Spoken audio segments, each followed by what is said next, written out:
Hello and welcome to the Car Care Nut channel. Welcome to the last part, the fifth part of how to maintain your Toyota. In today's video, we're going to be talking about your fuel injection service. We're also going to be talking about your batteries, tires, and drive belts. So if you haven't subscribed already, please consider subscribing to the channel. Turn on your bell notifications so you wouldn't miss out new videos. If you didn't watch the other four parts, I will leave them in the description below for you. So without further ado, let's get right to it.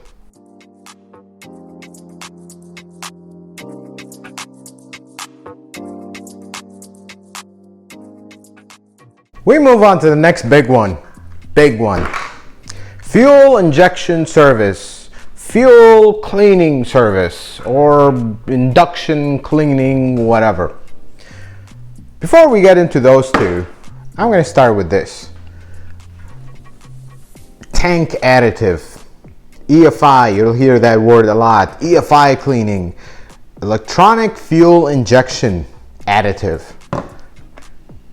Whatever additive you add in your tank equals money on the garbage. The end. Any additive you add to your tank doesn't do anything. Don't waste your money. I don't care if it says Toyota, if it says whatever brand. It just doesn't work. Instead of that, get some good fuel for your car. Top tier fuel. They probably have more additives than this thing will ever have. Check out my other video in the description below on 87 versus 93. Which fuel should you use for your car if you're interested in that. But this, don't waste your money. Let's talk about these two. Now, the injection service, by the time you clean your injectors, 6, 7, 8, whatever times, until you reach 200,000-300,000 miles and your injectors finally let go, you would have spent double the amount to replace your fuel injectors. But hang with me, dealerships are not just scamming you. I'll tell you why you might need this service. I know it says fuel injector cleaner, but this does something else, which is kind of important. So listen to this. This is something I tested at my dealership. Me and my manager got together with a few guys that were interested. We actually tested multiple kits of these. The biggest thing that this does is decarbonize your engine. The valves, they carbon up the top of the piston. I'll show you a little picture here of a horrible case and a normal case. See the difference? Normal case looks beautiful. The other one looks like, I don't know, a volcano. Problem with carbon is you use cheap gas, horrible gas, not top tier. You drive your car short trips, 2 minutes, 5 minutes, and you never take it on the highway. Well, all that gunk starts building up because you never take it on the highway and give it a good floor so all that would go away. Some people call that the Italian tune-up. I call it the best thing that ever happened to your car every once in a while. Well, if you are that person, it takes very short trips, super cold temperatures, never really goes on the highway, usually older, retired folks. I know some of my family are like that. You never give that engine the chance to just blow everything out and clean up. This will help you do that. But then I will say this. Why don't you just take it on the highway and give it a good run through every once in a while, every month. Take it on a cruise. Just get on the on-ramp and floor it. Let it blow everything out and you look behind you, there's a giant cloud. It's basically doing the same thing. If some people are afraid, they don't want to do that, you got to watch your speed limit and everything, be safe about it, comes this service. This does not clean your injectors. If your injectors are not clean, your car will not run right. This will not do much. That's the God honest truth. Only time you need this is when you don't drive your car much and it carbons up. And trust me, when your carbon's up, you're going to start noticing fuel economy goes down, your car will not run right, and then eventually you're going to start having other problems that are very serious. In some cases, if it's really in a bad case, this will not help. I have to open your engine up, you use the chemical inside here, spray everything down, and then chisel it away, because this is just not going to work. But this is a good kit from Toyota. There's a lot of good kits out there that actually do this. Some people, I've had customers, personal customers that come to my house to service their cars. They want to do this. I explain to them everything and they still want to do it. Your car, your money. Is there benefit in it? Sure. But is it worth the cost? It's not. It's really not. I don't do this to my cars because I drive highway every single day, and I'm work pretty hard on my cars, so I don't really have this. I've taken my engines apart and they look brand new on the inside, so I don't do this. The one thing you do want to do to your Toyota: throttle body cleaning. And here's a picture of a throttle body. For those that are not very DIY or know about cars, throttle body is the part that opens when you press the throttle. It lets air in. The more open, the more air comes in, the faster your engine revs up. That's the simple theory of it. Now that does get gunk buildup. And the number one thing that you will see, and you know that you have gunk buildup, is disconnect your battery and plug it back in on your 70, 80, 90,000 mile, 5-year-old Toyota. All of a sudden, the car wouldn't want to run right.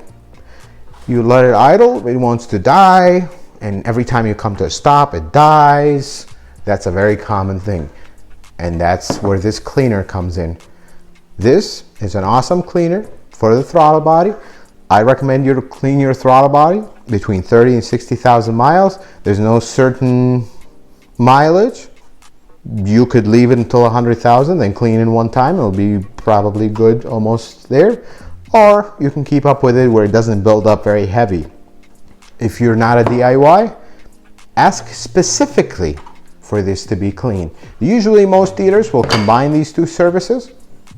It's not a bad practice, but we already talked about this guy. We talked about the injector cleaner. So if you choose not to do this, I would do this. This is not a bad idea. But some places they go a little overboard. They recommend it way too much. That's your call. But in my personal cars, I do it every 30, 60,000. Never had a problem. By the way, if you decide to buy this, don't use the whole can. At work, this lasts me a good year, year and a half. So you're going to use just a little bit of this and then pass it over to your entire family and friends, and you'll still probably have half the can. So this is not to be used entirely. This is for professionals. It's meant to be used regularly, and it's actually a glorified carburetor cleaner is what this is, but it's actually a good chemical that I recommend. But again, any carb cleaner will do. That's what this is.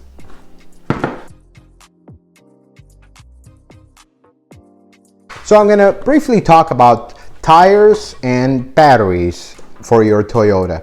Now, the original battery that comes with your car, most Toyotas have an awesome battery.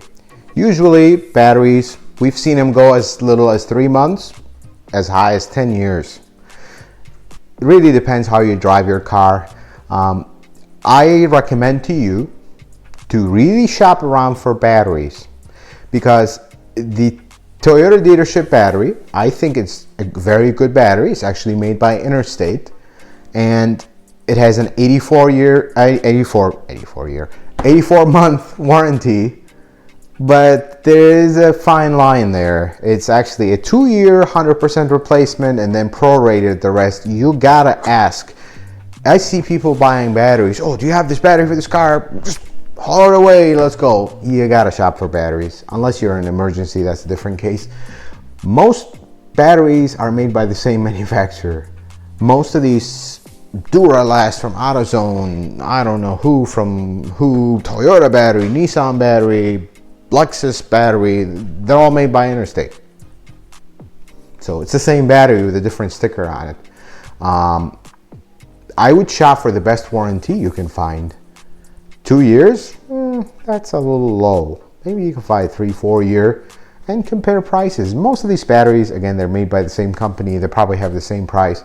But if you have a Toyota that you bought new, I wouldn't keep that battery over 5 years. Somewhere between 3 and 5 years is when they start becoming unpredictable and unreliable.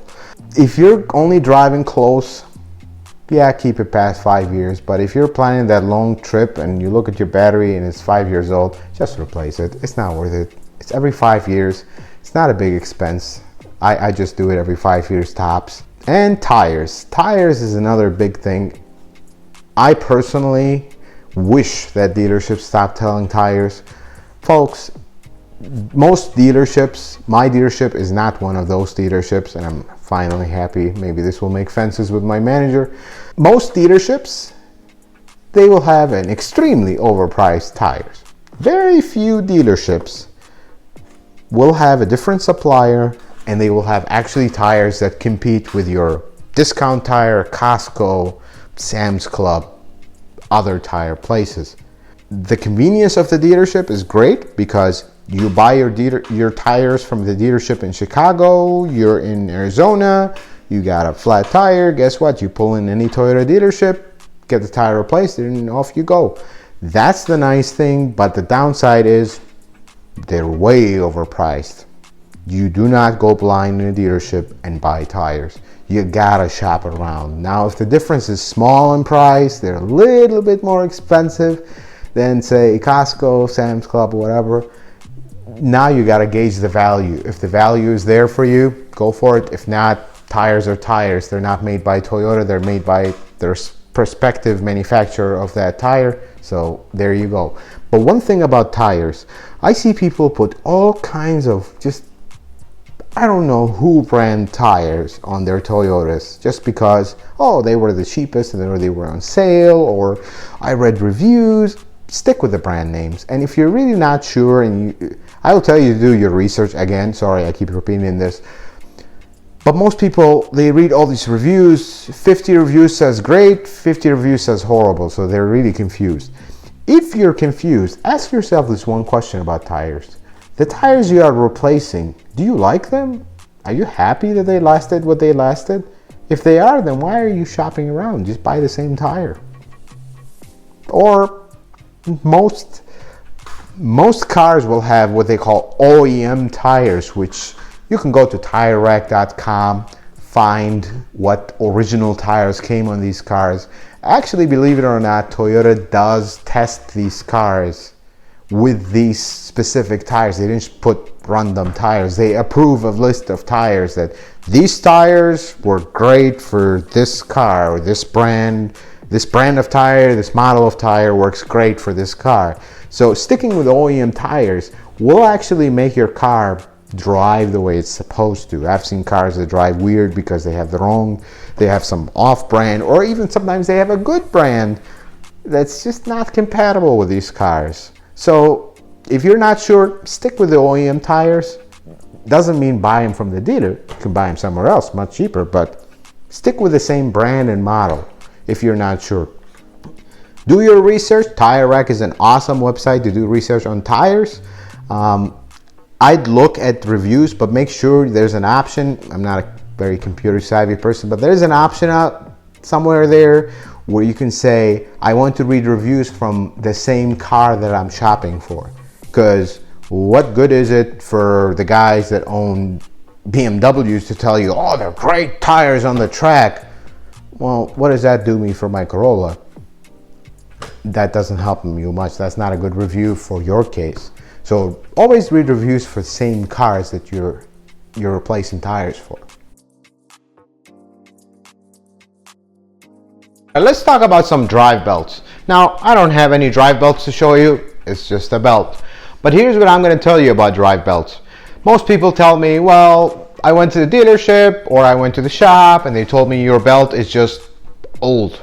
Or the new term, that's the new one circulating, it's glazed. Well, I don't know what glazed means. I'm going to tell you one thing. Your drive belt is either worn, or it has cracks because it's dry rotten, or it's fine. There's no in between. So bottom line is, if your belt makes noise, squealing, that's usually the only noise they make, either replace it or fix the reason why it's squealing. It's really not an expensive item. But when you're at a shop, whether it's dealership, independent shop, and they're telling you, oh, your car needs a belt, go see it. Tell them, can I see it? Any shop that tells you we can't show you, tell them, then you're not working on my car. The end of that story. Look at the belt. They'll usually, hey, look at your belt. It has cracks, just like this picture. That's a bad belt. That's no good. Replace it. And another thing on the brands. You know, if you Google online, drive belt for this, that, Toyota, there's going to be hundreds of results. What I recommend to you is keep it simple. Original belt is great, but it's not the best or nothing. You can find a better belt. Sure, go aftermarket. It's just a belt. You don't have to stick with one exact brand. But do your research. When you're buying a belt, make sure you're buying a quality belt. I can tell you a brand off my head, Continental, Gates, they make great belts. I'd use them for my Toyota. Why shouldn't you? Why should you pay full price at the dealership? If you want original, shop around. Online, shop around. Just like everything else we talked about in this series, shop around for prices. It doesn't have to be original. You can get a Gates, you can get a Continental, you can get probably a lot of other brands, as long as they have good reviews. The price is right, why not? But don't go replacing a belt that has no cracks, doesn't look worn, is not splitting or coming off, coming apart, just because the mechanic says, oh, it's 5 years old. That doesn't fly with me, and it shouldn't with you. So guys, here you go. I hope I have kept my promises. I hope I gave you good information. If you have any questions or something is not clear, or you need a little bit more details on something, don't hesitate to leave a comment down there. I reply to every single comment personally, and you're also welcome to email me at thecarcarenut@gmail.com. I will also reply to you personally. Whatever you guys need, I've got your back. Please consider subscribing to the channel if you haven't done so already. Leave a like, and more importantly, leave a comment. I want to hear what you guys think. You got questions? You want to say hey? Let me know. I'm here for you. May the Lord bless you and keep you, and may your Toyota last forever. Well, nothing lasts forever, but you get the idea. You have a wonderful day.